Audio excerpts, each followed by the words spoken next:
اللہ فرماتا ہے فَرَدَدْنَاهُ إِلَىٰ أُمِّهِ كَيْ تَقَرَّ عَيْنُهَا وَلَا تَحْزَنَ۔ موسیٰ علیہ السلام کو ہم نے اس کی ماں کی طرف پھیر دیا تاکہ ماں کی آنکھیں ٹھنڈی رہیں۔ اولاد کو دیکھ کر ماں باپ کی آنکھیں کیا ہونی چاہیے؟ ٹھنڈی ہونی چاہیے۔ ایسی ہو اولاد کے ماں باپ کی آنکھیں ٹھنڈی ہوں۔ فرمایا ہم نے موسیٰ کو پھیر دیا، ماں بے چین تھی تاکہ اس کی آنکھیں ٹھنڈی رہیں اور وہ غم نہ کرے۔ وَلِتَعْلَمْ أَنَّ وَعْدَ اللَّهِ حَقٌّ، اور وہ جان لے کہ اللہ کا وعدہ سچا ہے۔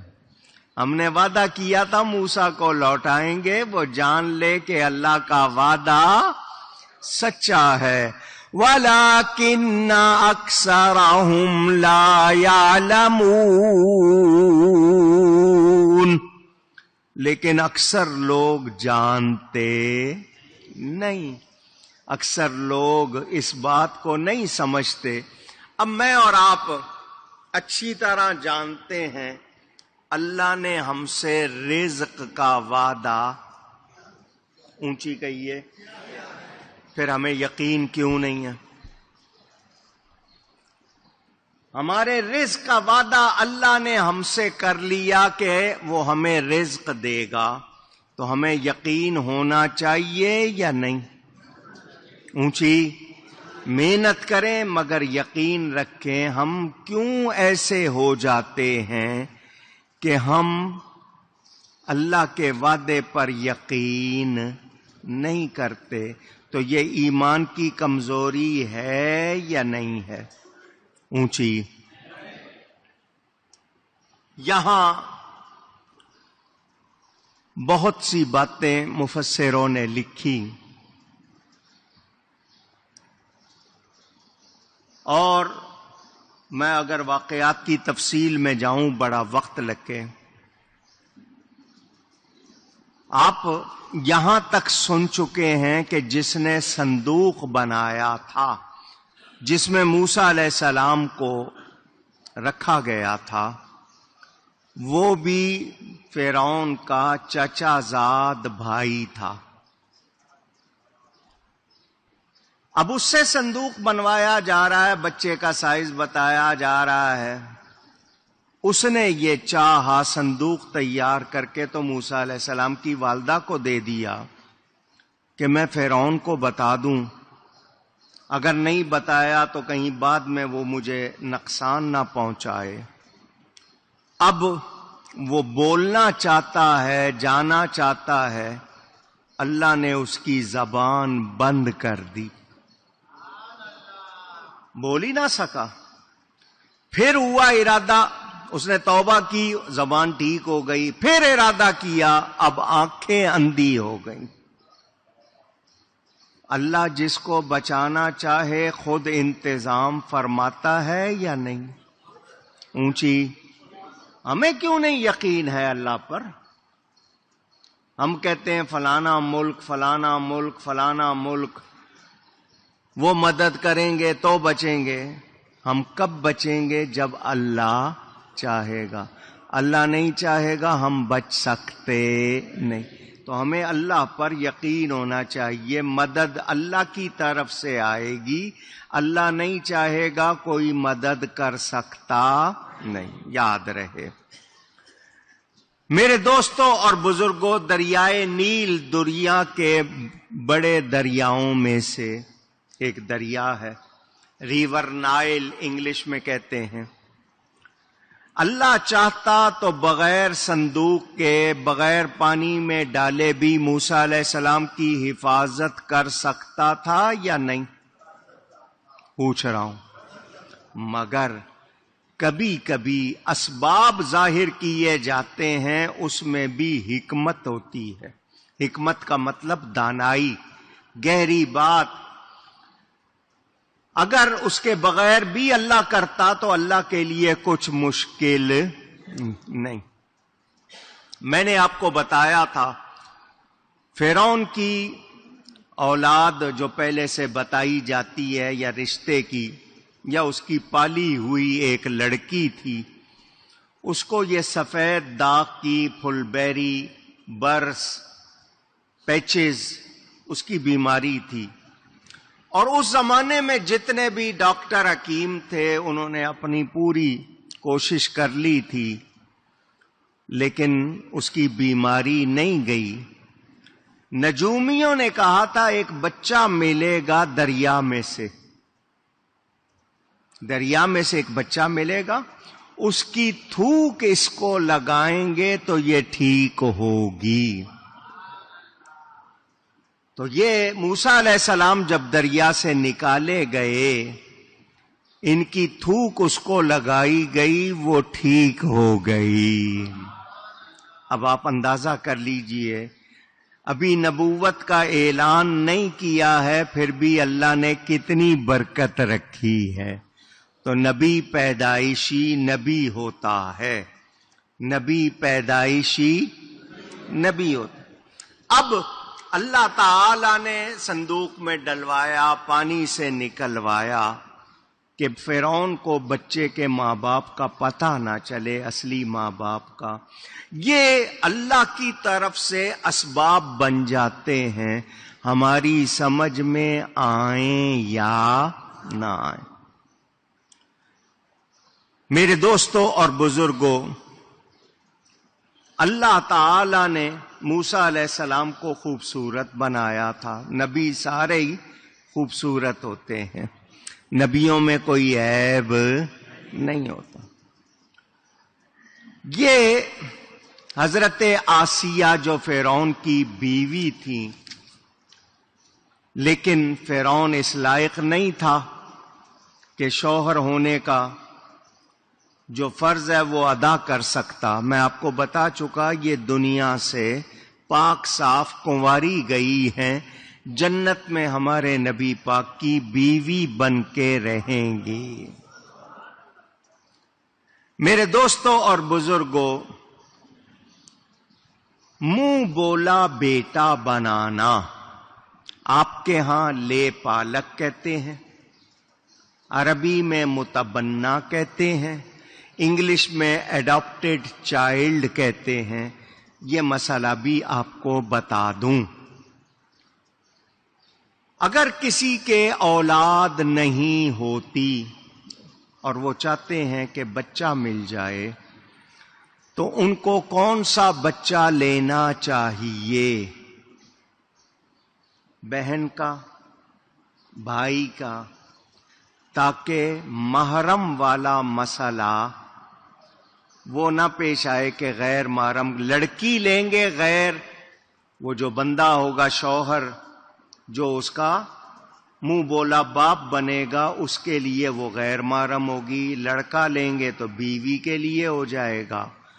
کیوں کہ اگر شروع میں 2-2.5 سال کے اندر اندر دودھ پلا دیا جائے تو رضائی رشتہ ہو جاتا ہے، دودھ کا رشتہ ہو جاتا ہے، اور اگر دودھ نہ پلایا جائے تو پھر غیر بچہ منہ بولے سے اصلی ہو جاتا نہیں، یعنی اس کا حکم غیر کا ہی رہے گا، یعنی محرم نہیں بن سکتا وہ، کیونکہ اس کے ماں باپ اور ہیں۔ یا تو دودھ پلا لیں، اگر دودھ نہیں پلا سکتے تو ایسا بچہ لیں کہ جو مثلاً بیوی کی بہن کا لے لیا، یا بھائی شوہر نے اپنے بھائی کا اپنی بہن کا لے لیا تو محرم ہو جائیں گے، جن سے نکاح جائز نہ ہو۔ تو اب موسیٰ علیہ السلام کو فرعون کہہ رہا ہے منہ بولا بیٹا، تو وہ اس کے بولنے سے اس کے بیٹے نہیں ہوئے، بولنے سے، کہہ دینے سے وہ بیٹا یا بیٹی بنتی، اونچی کہہ دیں یاد ہو جائے۔ دوسری بات، ہمارے ہاں بوزنیا ہرزیگوینا، وہاں پر جنگ ہوئی، کتنے لوگ مارے گئے، بچے یتیم ہوئے، زلزلہ آ جائے، سیلاب آ جائے، بہت سے بچے ایسے ہوتے ہیں تو کچھ لوگ ان کو لے کر پالنا چاہتے ہیں، منع نہیں ہے، پال سکتے ہیں، مگر جو حکم ہے شریعت کے وہ اسی طرح رہیں گے، وہ حکم ختم نہیں۔ حضرت زید ابن حارثہ رضی اللہ تعالی عنہ بچے تھے، ماں باپ سے بچھڑ گئے، بیچ دیا گیا۔ حضرت خدیجہ رضی اللہ تعالی عنہا مومنوں کی ماں، انہوں نے اس کو خرید لیا، وہ ان کے پاس غلام تھے۔ جب حضرت سیدہ خدیجۃ الکبریٰ رضی اللہ تعالی عنہا کا نکاح ہوا ہمارے نبی پاک صلی اللہ علیہ وسلم سے، تو انہوں نے یہ غلام حضور صلی اللہ علیہ وسلم کو ہبہ کر دیا۔ ہبہ کرنے مانے گفٹ کرنا، تحفے میں دے دیا۔ نبی پاک کو انسانوں کے خریدنے بیچنے والی یہ چیز پسند نہیں تھی، اسلام نے اس کو ختم کیا۔ حضور نے ان کو منہ بولا بیٹا بنا لیا۔ حضرت زید کو پہلے کیا آزاد، اور آزاد کر کے منہ بولا بیٹا بنا لیا، متبنہ بنا لیا، لے پالک بنا لیا، ایڈاپٹڈ چائلڈ ایڈاپٹ کر لیا۔ لوگوں نے ان کو زید بن محمد کہنا شروع کر دیا کہ اب یہ حضور نے ان کو اپنا بیٹا بنا لیا ہے، تو انہوں نے کیا کہا؟ زید بن محمد۔ اللہ کو یہ بات پسند نہیں آئی، حکم دیا کہ جو جس کا بیٹا ہے اسی کے نام سے پکارا جائے۔ یہاں سے پتا چلا جو چائلڈ، جو بچہ آپ گود لے لیں اس کو آپ اپنا نام نہ دیں، اور دینا ہے تو وہاں لکھیں متبنہ یا متبنیہ لکھیں گے لڑکی کے لیے، آپ اس کے سگے باپ نہیں ہے۔ نکاح کے وقت بتانا ہے، لڑکا ہے تو لڑکی والوں کو، لڑکی ہے تو لڑکے والوں کو بتانا ہے کہ یہ ہماری اولاد نہیں۔ صحیح باپ کا نام لینا ہے، اور اگر صحیح باپ کا نام معلوم نہیں تو بتانا ضروری ہے، ورنہ نکاح نہیں ہوگا۔ یہ مسئلہ آپ کو معلوم ہونا چاہیے۔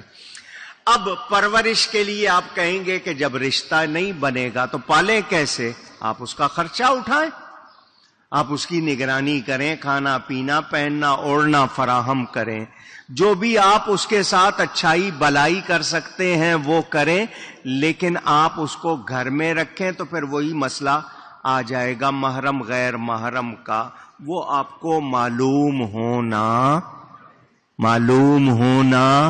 چاہیے۔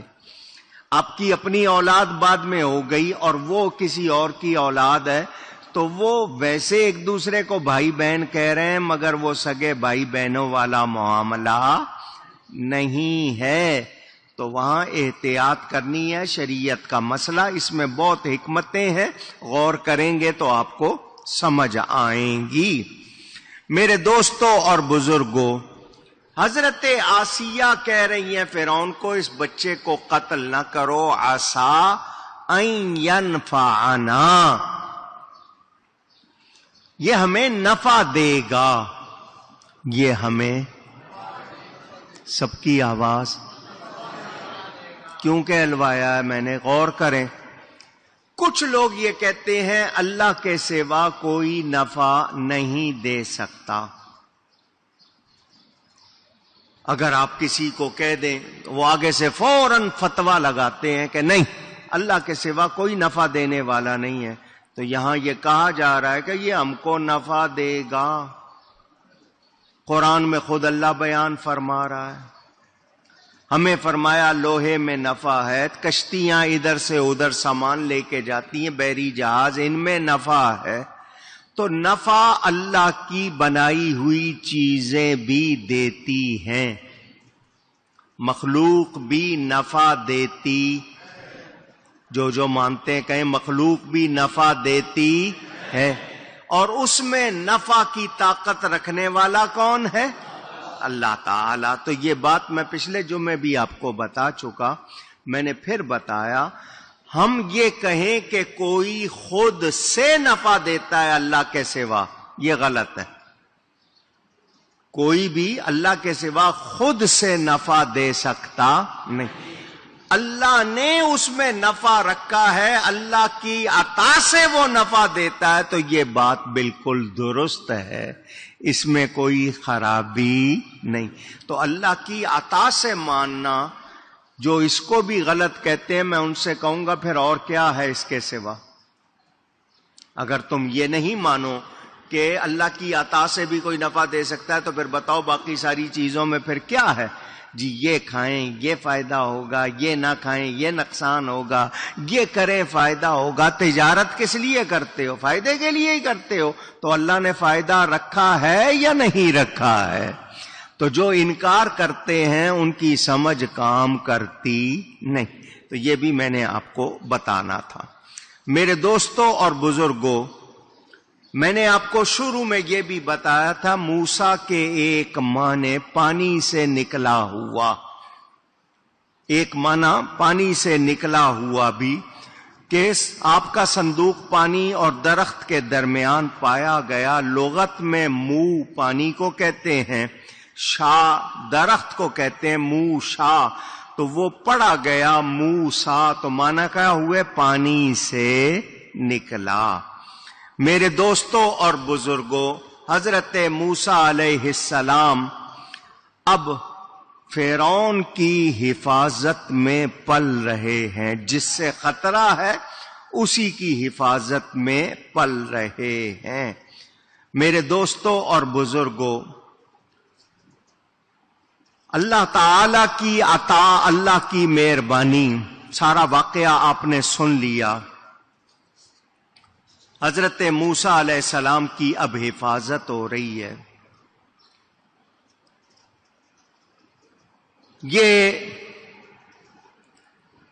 کتابوں میں ہے، اللہ تعالی نے جس کو چاہا جہاں چاہا محفوظ رکھا۔ ادھر حضرت موسیٰ کی حفاظت ہو رہی ہے، ادھر فرعون کے گھر میں حضرت آسیہ ہیں، فرعون سے ان کی بھی حفاظت ہو رہی ہے، کیونکہ وہ پاکیزہ خاتون ہیں، نیک خاتون ہیں، اور انہوں نے جنت میں جا کر نبی پاک کی زوجہ بننا ہے، تو اللہ نے ان کی بھی حفاظت فرمائی۔ فرعون ان کو چھو سکا نہیں۔ میرے دوستوں اور بزرگوں، آج بہت سے لوگ غلط بات کرتے ہیں۔ حضرت مولانا روم رحمت اللہ علیہ نے اس بات کو سمجھایا۔ قرآن کہتا ہے چوری کرنے والا مرد ہو یا عورت، اس کے ہاتھ کاٹ دو۔ ایک کے ہاتھ کٹیں گے، ہزاروں کو نصیحت ہوگی۔ چور کو سزا نہیں دیں گے، اگلے اور زیادہ چور بنیں گے۔ لازمی بات ہے، ہاتھ کٹا ہوا وہ ساری جو بھی دیکھے گا اس کے لیے وہ ایک سبق ہوگا، اگلا ڈرے گا۔ ایک شخص نے چوری کی، لوگوں نے اس کو پکڑ لیا، ہاتھ کاٹ دیا، اس کا ہاتھ کٹ گیا۔ اسی علاقے میں ایک شخص نے ایک عورت سے برائی کی، لوگوں نے اس کو بھی پکڑ لیا، پتہ چل گیا، اس کو مارنے لگے تو اس نے کہا رکو، تم نے چوری کرنے والے کا ہاتھ کاٹ دیا تھا، اب مجھے مار رہے ہو؟ یہ بتاؤ اللہ کے حکم کے بغیر پتا ہلتا ہے؟ لوگوں نے کہا نہیں، کوئی بھی چیز حرکت کرتی ہے تو اللہ کے حکم سے کرتی ہے۔ تو اس نے کہا جب تمہارا یہ ایمان ہے کہ اللہ کے حکم کے بغیر پتا نہیں ہلتا، تو سوچو میں نے جو یہ کام کیا ہے یہ بھی تو اللہ کے حکم سے کیا ہے. اللہ کے حکم کے بغیر میں کر سکتا تھا. جب اس نے آگے سے یہ کہا تو لوگوں نے مسئلہ پوچھا عالم سے کہ یہ کہہ رہا ہے. ان کا مارو اس کو، سزا دو اور کہو جس اللہ کے حکم سے تو نے ایسا کیا ہے اسی اللہ کا حکم ہے جو ایسا کرے اس کو یہ سزا دو. مسئلہ اس کی سمجھ میں آ جائے گا. جب تو کہہ رہا ہے اللہ کے حکم کے بغیر پتہ نہیں ہلتا، تو سوچ اتنے بڑے بڑے ڈنڈے اللہ کے حکم کے بغیر کیسے ہل رہے ہیں. تو اس کو پڑھیں گے تو مسئلہ سمجھ میں آ جائے. اب وہ لوگ جو یہ کہتے ہیں کہ نہیں جو ہوتا ہے اللہ کے حکم سے ہوتا ہے، میں اس کا جواب دے دوں. آپ اللہ کا حکم سن کر یا پڑھ کر کرتے ہیں؟ کوئی کام جب آپ کرتے ہیں، مثلا آپ نے صبح اٹھ کے دفتر جانا ہے یا کوئی سفر کرنا ہے، تو کیا اللہ کا حکم آیا ہے سفر کرو؟ پوچھ رہا ہوں. آپ کو بتایا گیا کہ اللہ کا حکم ہے تم آج سفر کرو؟ آپ کرتے ہیں اپنے ارادے سے. کس سے کرتے ہیں؟ اپنے ارادے سے. اور آپ کو جو اختیار ہے خود پر اس سے کرتے ہیں. اس ارادے اور اختیار کے استعمال پر ہی جزا اور سزا ہے. اس ارادے اور اختیار کو استعمال کرنے کے لیے ہدایت دے دی، قرآن دیا، نبی پاک عطا کیے، انہوں نے عمل کر کے دکھا دیا. اب ہمیں خیر اور شر کی تعلیم دے دی گئی. اس کے باوجود میں اپنے ارادہ و اختیار کو کس طرح استعمال کرتا ہوں اسی پر جزا اور سزا ہے. اچھا کروں گا جزا پاؤں گا، برا کروں گا تو سزا پاؤں گا. تو وہ جو یہ کہتے ہیں نہیں سب کچھ اللہ کے حکم سے ہوتا ہے اللہ کے حکم سے، مگر میں اور آپ اللہ کا حکم پڑھ کر یا سن کر نہیں کرتے، اپنے ارادے سے کرتے. ہم نے تقدیر کا لکھا ہوا پڑھا نہیں ہے. تو آپ اس بات پر یہ نہیں کہیں گے کہ نہیں جی ہمارا کیا قصور، تو یہ بات بھی آپ کو معلوم ہو جائے.